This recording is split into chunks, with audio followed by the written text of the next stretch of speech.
ሰይጣን ከማይችላቸው ነገሮች ውስጥ 3 ነገሮች ልንገራችሁ። አንደኛ ንጹህ የሆነ አምልኮ ወደ እግዚአብሔር አቅርባችሁ በመሃል መግባት አይችልም። ተረካቢው ጠባቂ መላካችሁና እግዚአብሔር ብቻ ነው። ሁለተኛ ሱባኤ በምትገቡበት ሰዓት ማደናቀፍ አይችልም። ሱባኤ ውስጥ ገብቶ ህልምም ማጭበርበር አይችልም። ጸሎትም ማስተጓጎል አይችልም። ሱባኤ ማለት እናንተና እግዚአብሔር ልታወሩ ሲም ካርድ ገዝቶ ኔትወርክ እንደመክፈት ነው የሚቆጠረው። በጣም በቃ ወዲያውኑ መልስልኝ እግዚአብሔር ሆይ ብላችሁ አይምሯችሁ አንድና አንድ ያንን ጉዳይ ብቻ እያሰባችሁ ነው የምታወሩት። ስለዚህ ከትክክለኛው ዓለማውያኖች ዩኒቨርስ ከሚሉት እኛ ደግሞ እግዚአብሔር ፈጣሪ ከምንለው ጋር ነው የሚያገናኘው ሱባኤ። አርምሞ ማለት ጸጥ ብሎ ከእግዚአብሔር ጋር ማውራት። እነዚህ ሁለት። ሶስተኛ ነገር ደግሞ ምንም በቃ ሰይጣን ጣልቃ የማይገባበት ነገር ቢኖር ምንድነው? ነፃ ፈቃዳችሁን ለጠባቂ መላካችሁ ስታስረክቡ በነፃ ፈቃዳችሁ ተጠቅማችሁ እንደፈለጋችሁ ስትሆኑ አይደለም። ተረከበኝ በቃ በእኔ ላይ ስራብኝ፣ አገልጋይም ልሁን ምንም ልሁን በቃ ነፃ ፈቃዴን ሰጥቻለሁ አንተ እኔ ላይ እንደፈለግ ስራ ስትሉት በፍጹም ሰይጣን መስራት አይችልም። እዛ ላይ የተረከባችሁ ማን ስለሆነ? መልአክ ስለሆነ። በተዘዋዋሪ መንገድ የስለት ልጅ ከሆናችሁ ማለት ነው፣ ለእግዚአብሔር የተሰጣችሁ ከሆናችሁ ማለት ነው። ሁልጊዜ ባህሪያችንን፣ ጸባያችንን፣ ሁሉ ነገራችንን መንፈሳዊ ህይወት ውስጥ እንክተተው። መንፈሳዊ ህይወት ውስጥ የሆነ ባህሪ፣ ጸባይ፣ አኗኗር ዘይቤ አጠቃላይ በሙሉ ኪሳራ የለውም፣ ፍሬያማ ነው የምንሆነው። እና አንዳንዴ የሆነ ነገር ሲዘጋጋባችሁ የሆነ የምትስቁበት ደስ የሚል ነገር ሊመጣ ነው ማለት ነው። ብዙ ጊዜ የሆነ ነገር ቁልፍልፍ፣ በተለይ ወደ እግዚአብሔር ስትቀርቡ ሁሉ ነገር ትታችሁ ንስሐ ስትገቡ የሆነ ነገር ከእጃችሁ ላይ ጥፍትፍት ካለ አዲስ ነገር ሊሰጣችሁ ነው ማለት ነው። የአብርሃም በረከቶቹ እንግዶቹ ነበሩ። የሚመጡት የሚበሉት እንግዶች ነበሩ። ፍጡር የሆኑትን እንግዶች ሰይጣን ሲያሳጣው ፈጣሪ ራሱ መጣ። የአዳምም ህይወት እንደዛ ነው። ባይዘው እዚህ ውስጥ የክርስቶስ መወለድ ትርጉም አለው። አዳም በሰይጣን ተታሎ ችግር ውስጥ ሲገባ ክርስቶስ ተወለደ አይደል?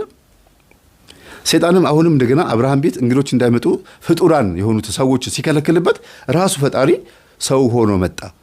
እናንተ ውስጥ ያለው እምነት አንዳንዴ እንዲታወቅና ጎረቤትም ዘመድም በእናንተ እምነት ቀንቶ ወደ እግዚአብሔር እንዲመጣ እናንተን ጠንካራ አድርጎ በእናንተ ህይወት ቻሌንጅ ሰው እንዲማር ሊያደርግ ይችላል እግዚአብሔር አንዳንዴ።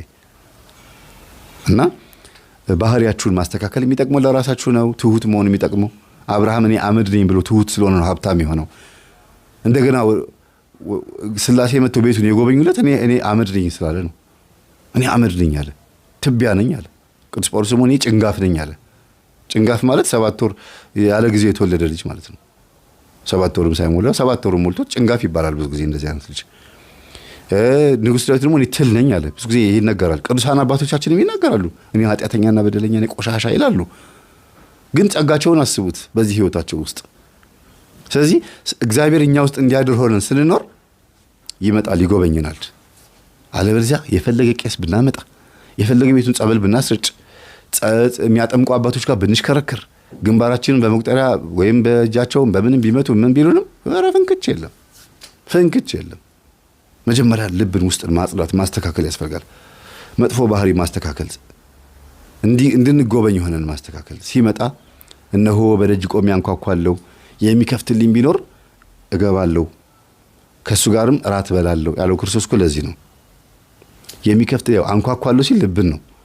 የሚከፍትልኝ ቢኖር ማለት የሚፈቅድልኝ ቢኖር ማለት ነው። እግዚአብሔር ናገባ ብላችሁ ተፈቅዱለታችሁ ሲመጣስ መቀመጫ አለ። ቤቱ ሽቶ ሽቶ ነው የሚለው ልባችሁ። ቂም ግማት አለው።